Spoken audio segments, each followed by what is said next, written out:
Ni inkuru ibabaje, ni inkuru iteye agahinda, ni inkuru irimo iragarukwaho n'abantu benshi cyane batandukanye bo hirya no hino mu gihugu cy'u Rwanda ndetse n'abatuye mu karere ka Rulindo, bitewe n'ibyo abaganga bakoreye umurwayi kugeza ashizemo umwuka.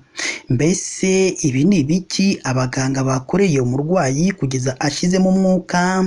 Mbese kuri ubu abaturage bo baba batangaje iki? Ese ubuyobozi bwo bwaba bwatangaje iki kuri bano baganga bagaragayeho ibintu bitari byiza bigatuma umurwayi ashiramo umwuka?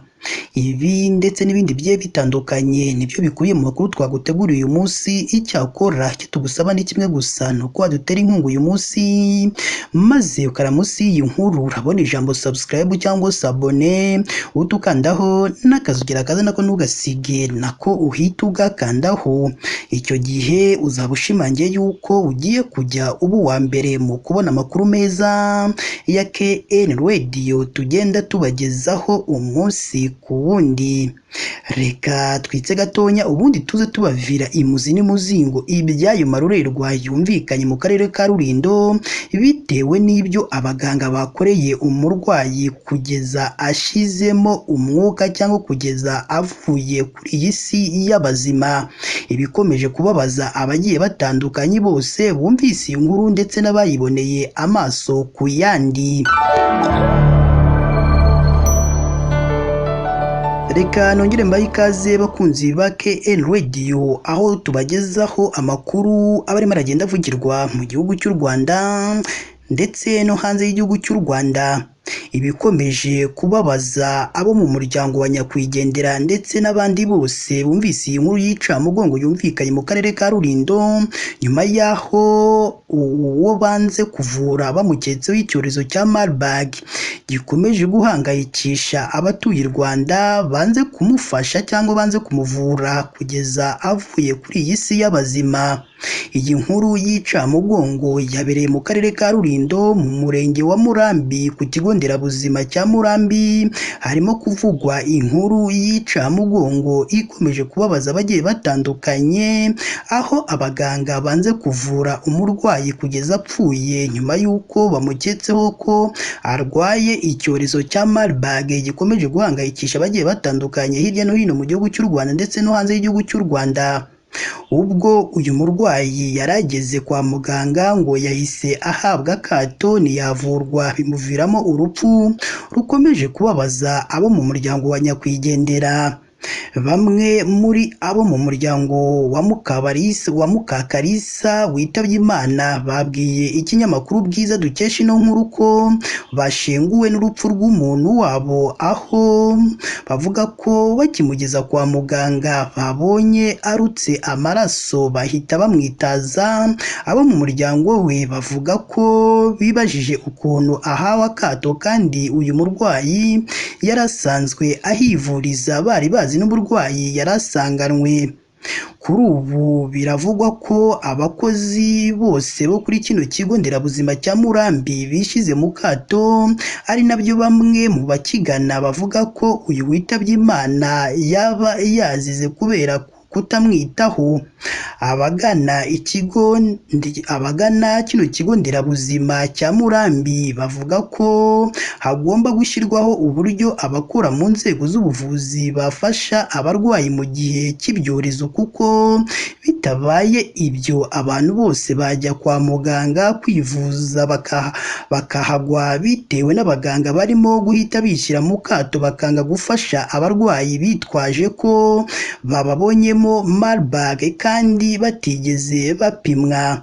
Uyu nyakwigendera wapfuye ku munsi w'ejo tariki ya 7 Ukwakira 2024, abo mu muryango we bavuga ko uwo murambo wahise woroswa ku gitanda nta kindi wakorewe. Banasabye ko wajyanwa mu buruhukiro bw'ibitaro bya Rutongo, aho utakwangirika barawihorera, intero ngo yari Marburg. Igitangaje kandi umuntu yakwibaza ni uburyo abari barwaje nyakwigendera bo bakomeje ibikorwa byabo no kwigendera mu bo bari basanganywe, mu gihe abaganga bo bamaze kwishyira mu kato kandi nta muntu wakabashyizemo. Ubwo twakoraga iyi nkuru twagerageje kuvugana n'inzego zifite ubuzima mu nshingano zabo, ntibyadukundira. Igihe hari amakuru bazaduha tuzabigarukaho mu nkuru yacu y'ubutaha.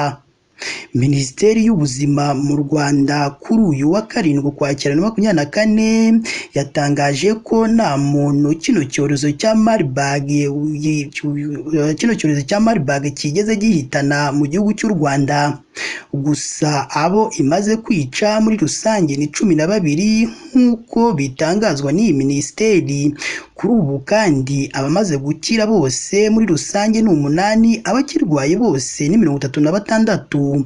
Mu rwego rwo guhashya iki cyorezo cya Marburg, kuri uyu wa mbere kandi u Rwanda rwakiriye ingingo 700 ziturutse mu kigo cya Sabin University Institute. Ni mu gihe ibikorwa byo gukingira byakomereje ku baganga, by'umwihariko abari guhangana n'iki cyorezo cya Marburg gikomeje guhangayikisha abagiye batandukanye hirya no hino mu gihugu cy'u Rwanda ndetse no hanze y'igihugu cy'u Rwanda.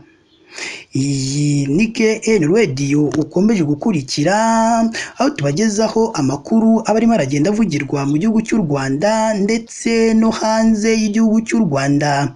Iyi ni inkuru irimo iravugwa cyane hirya no hino mu bitangazamakuru bigiye bitandukanye byo mu Rwanda, aho mu karere ka Rulindo banze kuvura umurwayi, abaganga bamukekaho ko arwaye icyorezo cya Marburg gikomeje guhangayikisha abagiye batandukanye mu gihugu cyo mu Rwanda. Gusa abo baganga bakoze ibyo, abatuye muri kano karere bakomeje kubasabira ibihano bikomeye ngo kuko birengagije uyu murwayi wari urwaye, ngo kandi bari basanzwe bamuvura banazi n'indwara yari arwaye. Ndagushimiye we twabanye mu makuru yacu y'uyu munsi.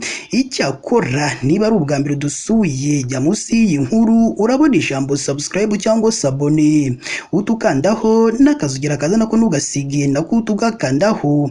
Icyo gihe uzaba ushimangiye yuko ugiye kujya uba uwa mbere mu kubona amakuru meza ya KN Radio tugenda tubagezaho umunsi ku wundi.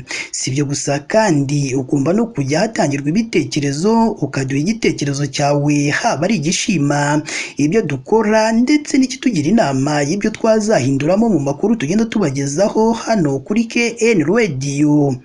Si ibyo gusa kandi niba umaze kumva iyi nkuru yisangiza abandi kugira ngo nabo bumve aho ibyiza biri ko nta handi ari hano kuri KN Radio. Mukomeze mugire ibihe byiza kandi Imana yo mu ijuru ijye ikomeza ibane namwe umunsi ku wundi.